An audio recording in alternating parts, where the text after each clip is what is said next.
turkey hunting on some public land in Nebraska, and I want to talk today about what we do when we have a super windy day when we're out turkey hunting, just like we got today. We probably got 30-35 mile an hour wind gusts today, and that can make the turkey hunting really difficult because it's hard to hear those turkeys gobble and locate them right away in the morning off the roost. So what we like to do on super windy days, we like to get where we think we're going to be able to hear them gobble, but sometimes that doesn't work. So what we'll do is we'll get on a high point, a vantage point, and especially in terrain like this, we got lots of cedar trees, rolling hills, and it's kind of open. If you get up on a high point, use the binoculars, you might be able to glass and see where those turkeys go after they fly down from the roost. Because it's so windy, we're not going to be able to hear them, so that glassing and sitting up high on a point gives us our best chance at seeing those birds. So what we're going to do, once we spot them walking, we're going to make a plan to try and cut them off and get in front of them to wherever they're going, whether that be a food source or maybe they're just walking around. You want to get their direction of travel, circle around in front of them, set up and wait for them to walk your way.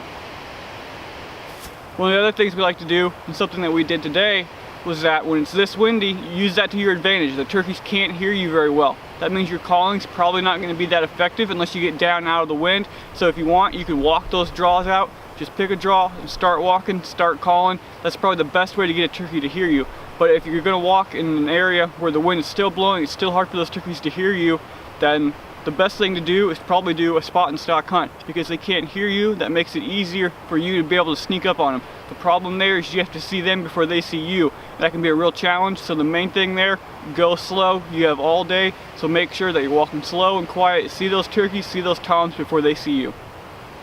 When it comes to midday hunts on windy days, that's really where things get super ultra difficult, especially if you're not in ag country. If you're in ag country, the best thing to do, probably set up over that known food source. That takes a little bit of scouting, a little bit of alerting the area, but once you know where that food source is, midday on a windy day like today, that's where I would go, is to that food source. If you don't have a food source, like out here, open country, grassland country, the best thing to do, again, go hit that high spot, try to get on those turkeys with your binoculars, with your spotting scope, and then make a plan there again. Some main things to remember on these windy day hunts that can be super tough. It's kind of annoying when the wind's blowing that hard and you just want to get out there and hunt some turkeys. But get on that high spot, see if you can't use those binoculars or spotting scope to spot the turkeys once they fly down. If you haven't been able to hear one gobble and move in close to them, you can also walk those draws out and go real slow. Most of the time there's no wind down there, your call will carry a little bit further. And then come midday, hit those food sources if you're lucky enough to be in an area that has those ag food sources. If not, get back to that high spot and try to glass. That'll wrap it up for this tip video.